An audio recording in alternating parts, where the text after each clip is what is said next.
Assalamualaikum warahmatullahi wabarakatuh.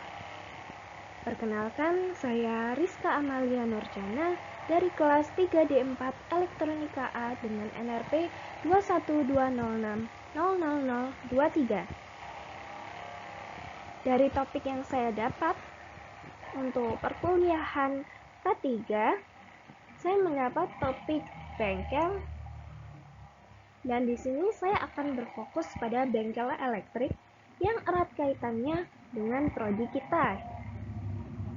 Judul dari presentasi ini yaitu Keselamatan dan Kesehatan Kerja atau K3 di Bengkel Elektrik.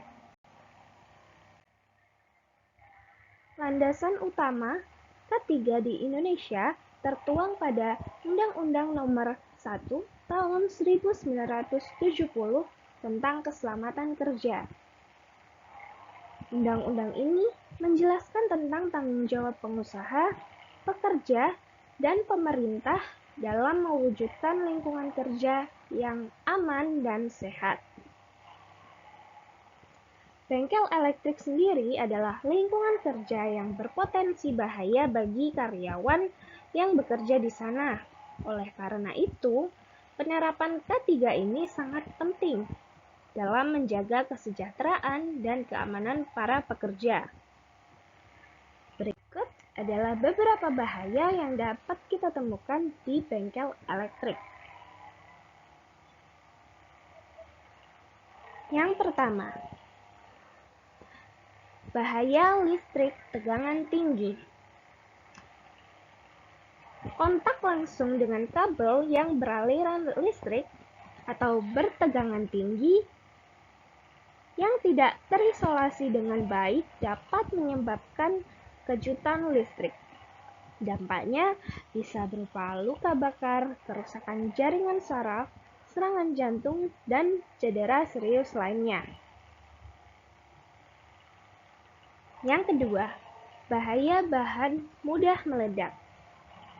Kehadiran bahan-bahan berbahaya seperti bahan kimia pada baterai, bahan peledak lain, atau gas yang mudah terbakar dapat menyebabkan ledakan di bengkel elektrik. Ledakan itu sendiri dapat mengakibatkan cedera serius, kerusakan fisik, bahkan kematian. Yang ketiga, bahan mudah terbakar.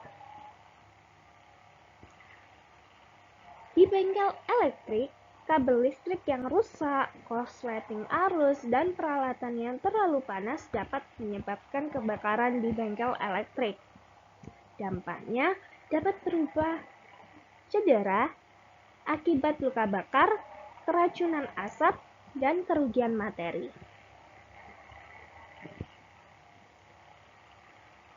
Selanjutnya, bahaya kebisingan tinggi. Penggunaan mesin dan peralatan berat di bengkel elektrik dapat menghasilkan tingkat kebisingan yang tinggi, sehingga dapat menyebabkan gangguan pendengaran jangka panjang dan gangguan kesehatan lainnya. Selanjutnya, bahaya pernafasan.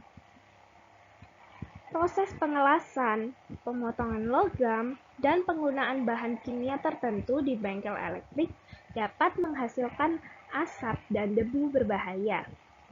Paparan asap dan debu berbahaya tersebut dapat menyebabkan gangguan pernafasan, penyakit paru-paru, dan resiko kanker.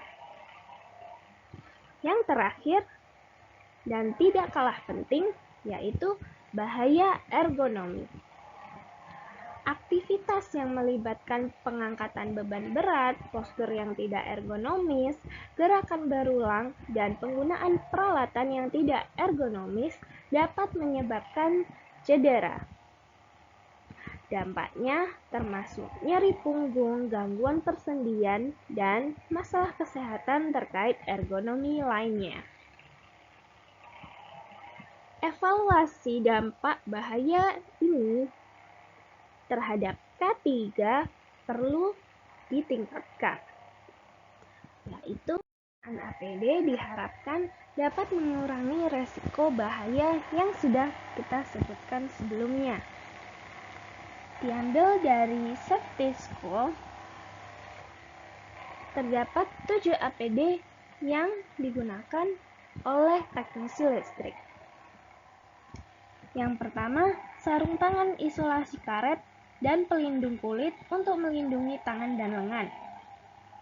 Yang kedua, lengan isolasi karet untuk melindungi lengan dan bahu. Yang ketiga, pakaian tahan api atau fire resistant untuk melindungi tubuh dari arc flash. Yang keempat, hood untuk melindungi kepala terhadap arc flash.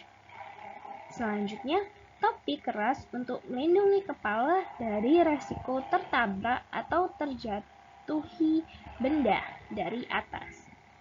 Selanjutnya, kacamata pengaman atau goggles untuk melindungi wajah dari benda terbang atau busur kilat. Selanjutnya, safety shoes atau overshoes untuk melindungi kaki dan pekerja agar tidak langsung menyentuh tanah. Selanjutnya, tambahan dari saya sendiri yaitu ada 2. Yang pertama adalah safety mask, menghindari penyakit pernafasan saat terjadi kebakaran, saat menggerinda, atau karena bahan kimia tertentu. Selanjutnya ada ear protection, yaitu untuk meredam kebisingan dari alat listrik yang menimbulkan kebisingan.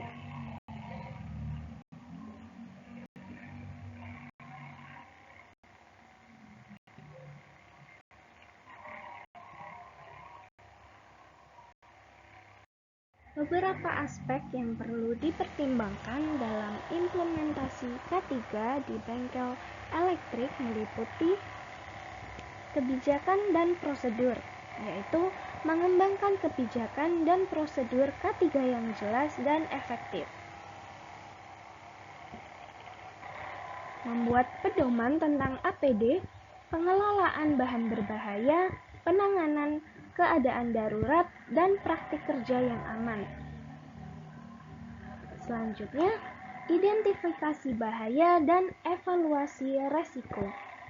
Mengidentifikasi bahaya potensial, menilai tingkat resiko yang terkait, dan menentukan prioritas tindakan pencegahan. Yang ketiga yaitu pengadaan APD untuk memastikan bahwa karyawan dilengkapi dengan APD yang sesuai untuk melindungi mereka dari bahaya. Kemudian, monitoring. Pemantauan dan pengawasan terhadap implementasi kebijakan dan prosedur K3 sangat penting, yaitu dilakukan seperti audit internal. Selanjutnya, pelatihan dan edukasi. Pelatihan dan edukasi berkala kepada karyawan mengenai potensi bahaya penggunaan APD, prosedur keamanan, dan praktik kerja yang aman. Yang terakhir yaitu penanganan keadaan darurat.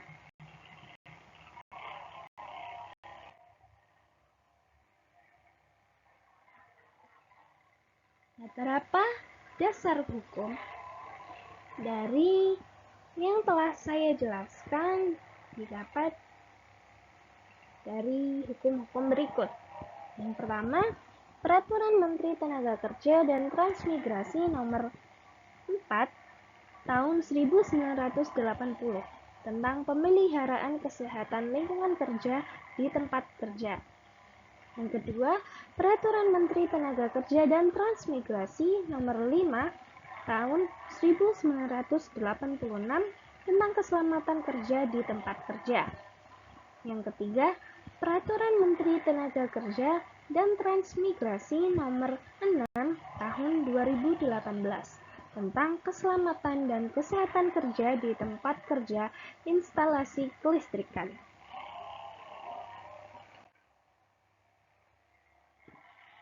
Diambil dari sumber BPJS Ketenagakerjaan, angka kecelakaan Indonesia dalam 8 tahun terakhir dengan grafik berikut. Pada tahun 2022 kemarin, melihat tingkat kasus kecelakaan kerja di atas 260.000. Sedangkan pada tahun-tahun sebelumnya lebih sedikit dibanding tahun 2022. Jadi, penerapan keselamatan dan kesehatan kerja atau K3 dimanapun, terutama di bengkel elektrik yang setelah saya jelaskan, sangat penting untuk menjaga kesejahteraan dan keamanan para pekerja. Dengan mengimplementasikan tindakan-tindakan ini, resiko kecelakaan dan penyakit akibat kerja di bengkel elektrik dapat dikurangi secara signifikan. Sementara kesejahteraan karyawan dapat ditingkatkan. Selain itu, praktik keselamatan dan kesehatan kerja yang baik memiliki hubungan yang erat dengan penurunan resiko kecelakaan dan penyakit akibat kerja. Saya harap dari yang telah saya jelaskan sebelumnya dapat bermanfaat untuk semua orang, terutama para pendengar. Terima kasih atas perhatiannya. Wassalamualaikum warahmatullahi wabarakatuh.